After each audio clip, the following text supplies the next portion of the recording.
Livro de Jó, capítulo 9. O terceiro discurso de Jó. Resposta a Bildade. Então Jó falou novamente.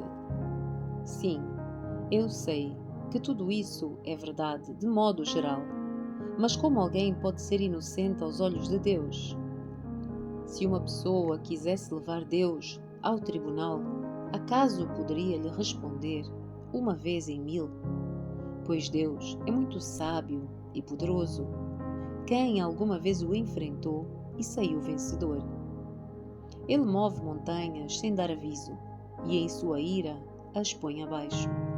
Sacode a terra do seu lugar e faz tremer os seus alicerces. Se ele ordena, o sol não nasce e as estrelas não brilham. Ele sozinho estendeu os céus e marcha sobre as ondas. Criou todas as estrelas, a Ursa e o Órion, as Pleiades e as constelações do sul. Ele faz grandes coisas, maravilhosas demais para entender, e realiza milagres incontáveis.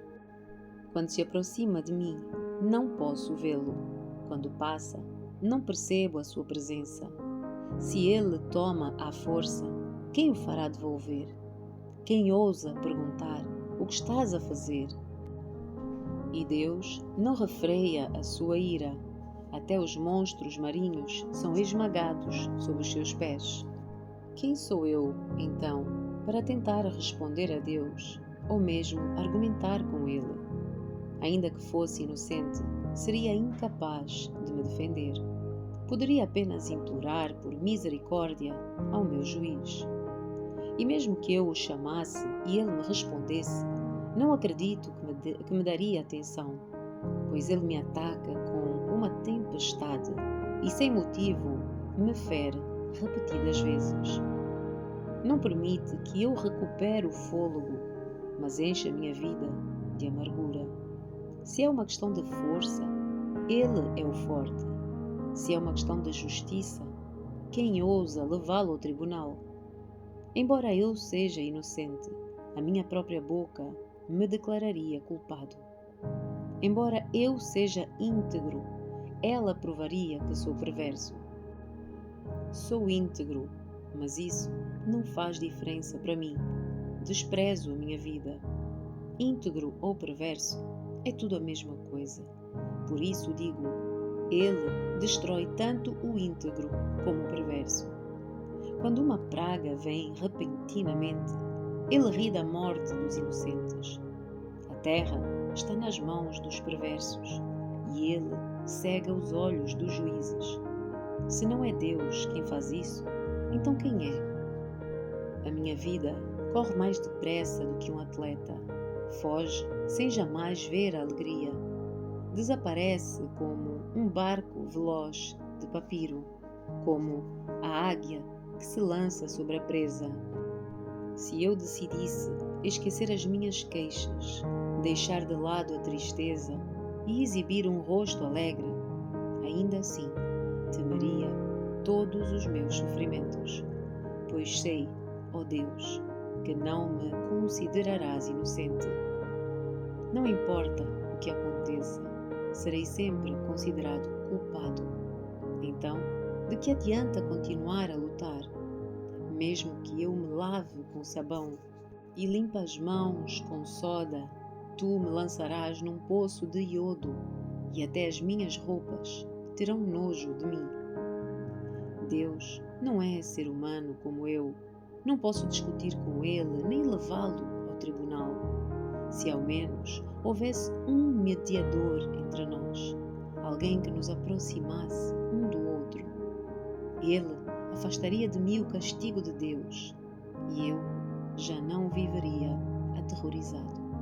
Então falaria com ele sem medo, mas sozinho não consigo fazê-lo.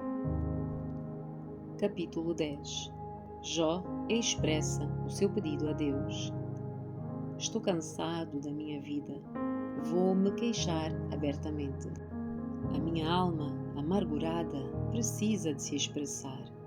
Direi a Deus, não apenas me condenes, diz-me Que acusações tens contra mim? Que vantagens tens em me oprimir? Por que é que me rejeitas, se sou obra das tuas mãos, enquanto sorris para as tramas dos perversos? Acaso os teus olhos são como os nossos? Vês as coisas como um ser humano qualquer? A tua vida é tão breve como a nossa? Vives tão pouco como o homem, que precisas sem demora investigar a minha culpa e procurar o meu pecado. Embora saibas que não sou culpado, não há quem possa livrar-me das tuas mãos.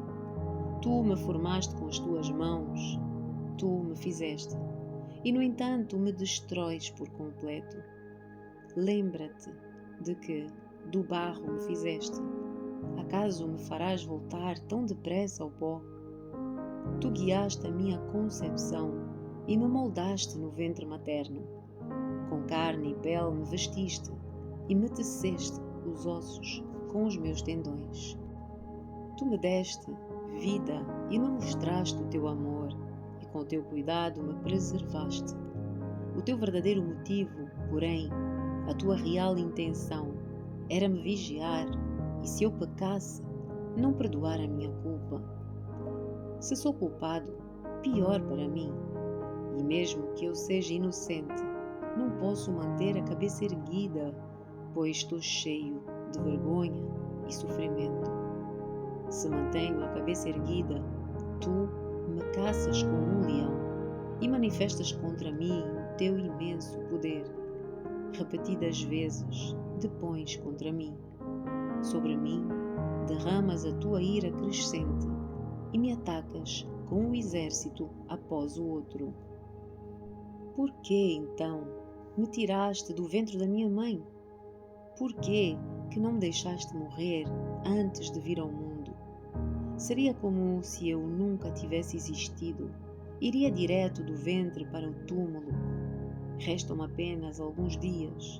Por favor, deixa-me em paz, para que eu tenha um instante de alívio antes de partir para a terra de escuridão e densas sombras, para nunca mais voltar.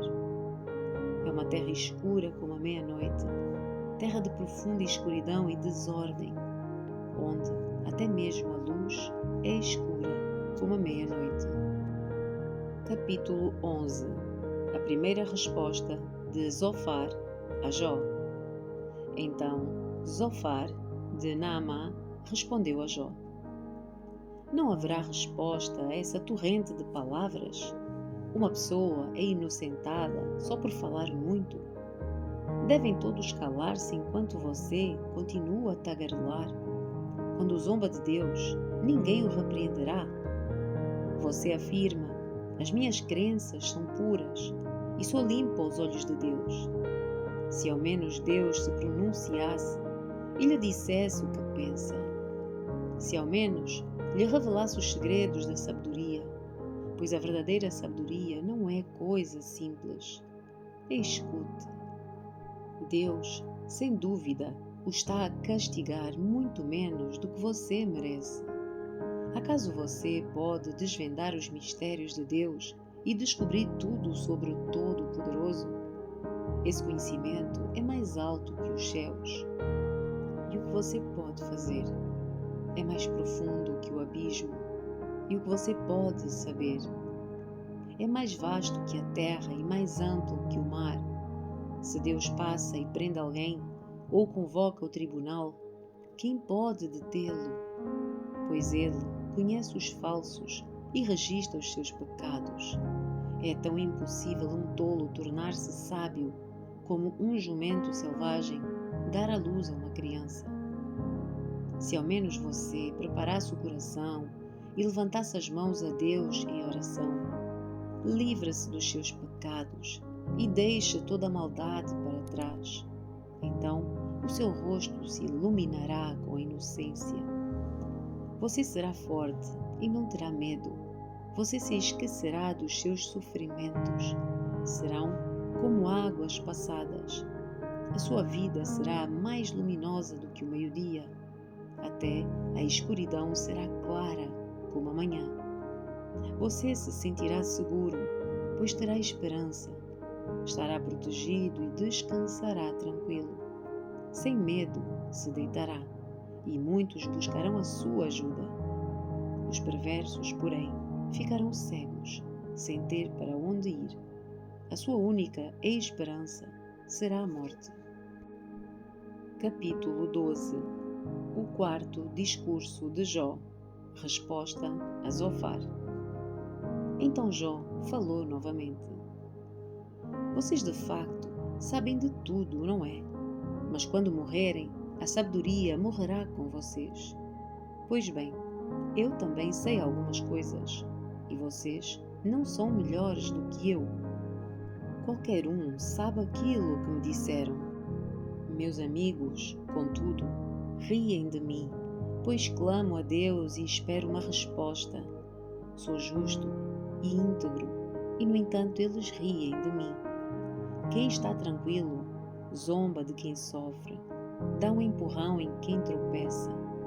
Os ladrões, porém, são deixados em paz, e os que provocam a Deus vivem em segurança, embora Deus os mantenha sob o seu poder. Pergunta aos animais, e eles lhes ensinarão. Pergunte às aves do céu, e elas lhe dirão. Fale com a terra, e ela o instruirá.